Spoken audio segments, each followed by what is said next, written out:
Hello everyone, welcome to अड्डा 24/7 teaching exams. आप सभी का बहुत बहुत स्वागत करती हूँ। तो मैं एक सीरीज आप सभी के लिए लेकर के आ रही हूँ जो कि है आपकी थ्योरी सीरीज, जहां पर छोटे छोटे वीडियोस के थ्रू हम इन सभी कॉन्सेप्ट को, जितने भी थ्योरिस्ट हैं उनको कवर करेंगे, जैसे कि Erik Erikson, Urie Bruner, James Lange, जितने भी सिद्धांत जिनमें आपको कंफ्यूजन होता है, शॉर्ट वीडियोस के थ्रू मैं आपको समझा दिया करूंगी। ओके, तो इस वीडियो को कंप्लीट देखना, जिसमें मैं आपके साथ में डिस्कस कर रही हूँ एरिक एरिक्सन की थ्योरी बहुत ही इजी वे में, जो को आपको बिल्कुल बढ़िया तरीके से समझ में आ जाएगी।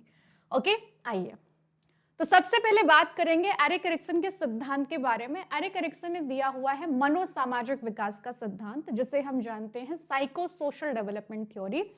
इन्होंने अपने पूरे सिद्धांत को 8 स्टेजेस में डिवाइड किया हुआ है, जिसे हम लाइफ स्पैन यानी कि जीवन अवधि सिद्धांत के नाम से भी जानते हैं। ओके, तो इस पूरी थ्योरी में हमारी जो पहली स्टेज है, इसे हम जानते हैं विश्वास बनाम अविश्वास।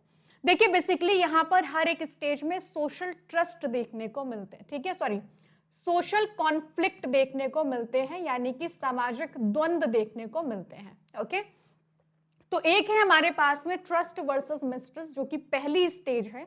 यहां पर अगर बच्चे का पालन पोषण बहुत ही प्रेम पूर्वक होता है तो बच्चे के अंदर डेवलप होता है विश्वास, और अगर वही उसे नेगेटिव एनवायरनमेंट मिला हुआ है तो बच्चे में डेवलप होता है अविश्वास यानी कि मिसट्रस्ट।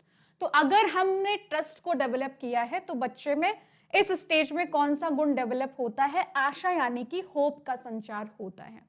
दूसरी स्टेज यहां पर आपकी है, जिसे हम जानते हैं स्वायत्ता बनाम शर्म और संदेह, autonomy versus shame and doubt. बच्चा यहां पर 1 से 3 साल का है। इस स्टेज में बच्चा अपनी कुछ चीजों को करने की खुद से कोशिश करता है, वो ऑटोनॉमी डेवलप करना चाहता है, स्वायत्ता विकसित करना चाहता है। अब यहां पर अगर वो इनमें फेल हो गया तो उसकी फिर डांट पड़ी तो उसके अंदर आएगा शर्म और संदेह। ओके, तो हर एक स्टेज में कॉन्फ्लिक्ट है, या तो पॉजिटिव या तो नेगेटिव। अगर बच्चा इसमें सफल रहा तो बच्चे में कौन सा गुण डेवलप होगा? बच्चे में डेवलप होगा इच्छा शक्ति यानी कि विल पावर का विकास होता है। ठीक है, आई गेस दिख नहीं रहा है, वेट अ मिनट। ओके, तो अभी प्रॉपर दिख रहा होगा। ओके, बच्चे में डेवलप होगा इच्छा शक्ति यानी कि विल पावर। ओके, इसके बाद में आपकी स्टेज आती है तीसरी, जिसे हम जानते हैं पहल बनाम अपराध बोध, इनिशिएटिव वर्सेस गिल्ट। ये स्टेज हमारी रहती है 3 से 6 साल की स्टेज। यहां पर बच्चा अपनी चीजों को करने का इनिशिएट लेता है, पहल करता है, और अगर इसमें वो बच्चा फेल हो गया तो बच्चे में अपराध बोध यानी कि गिल्ट की भावना डेवलप होती है। ओके, तो अगर बच्चा इस पहल में सफल रहा तो बच्चे में इस स्टेज में कौन सा गुण डेवलप होगा? उद्देश्य यानी पर्पस का गुण डेवलप होता है। ठीक है, इसके बाद में आती है आपके पास में फोर्थ स्टेज, जिसे हम जानते हैं परिश्रम बनाम हीनता, industry versus inferiority.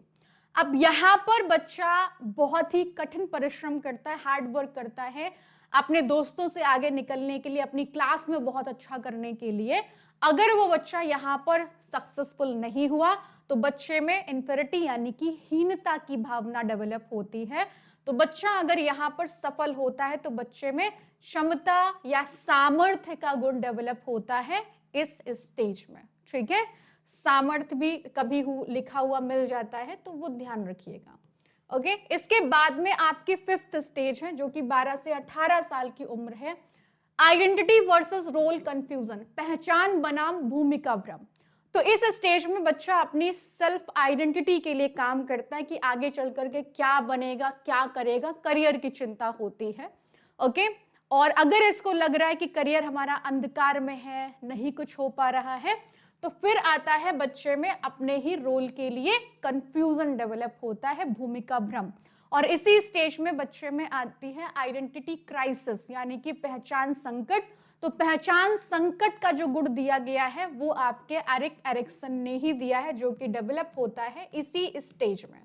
Okay, identity crisis. ठीक है, तो अगर बच्चा सफल रहा तो बच्चे में क्या डेवलप होगा? निष्ठा या कर्तव्य निष्ठा का गुण विकसित होता है इस स्टेज में।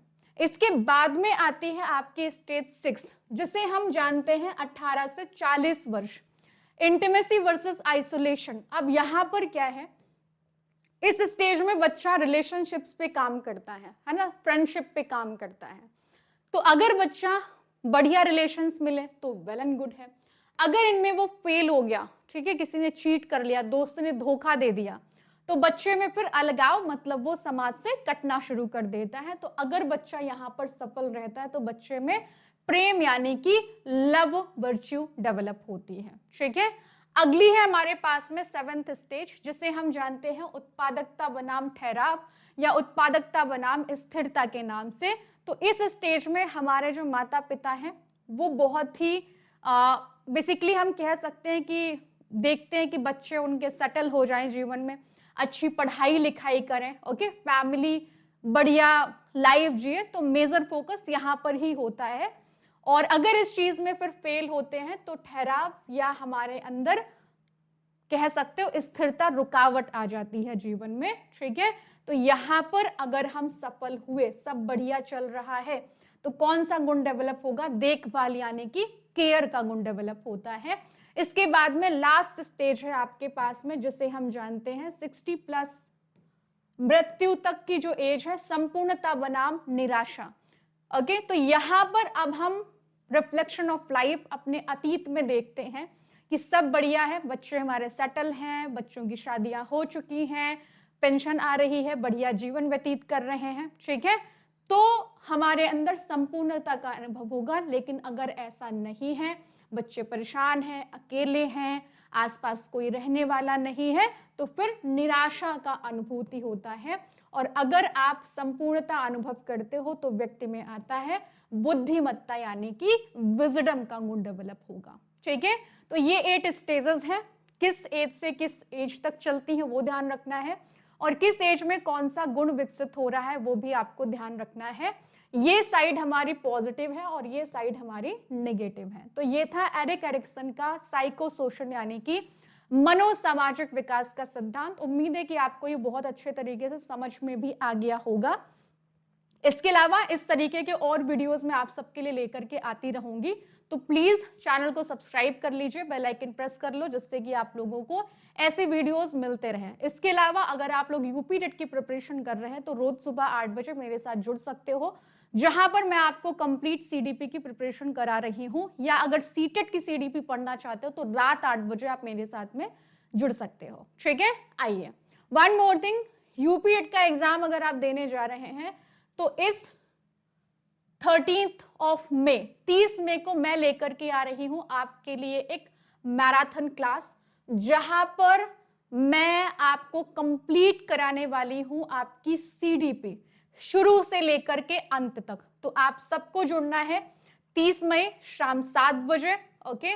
चाहो तो आप इस सेशन पर जाकर के लाइक कर देना, जिससे कि नोटिफिकेशन आप लोगों को मिल जाएगा। साथ ही साथ आप लोगों को मैं बता देती हूं कि ऑलरेडी यूपी टेट का बैच ऑनगोइंग है, प्रयास 3.0।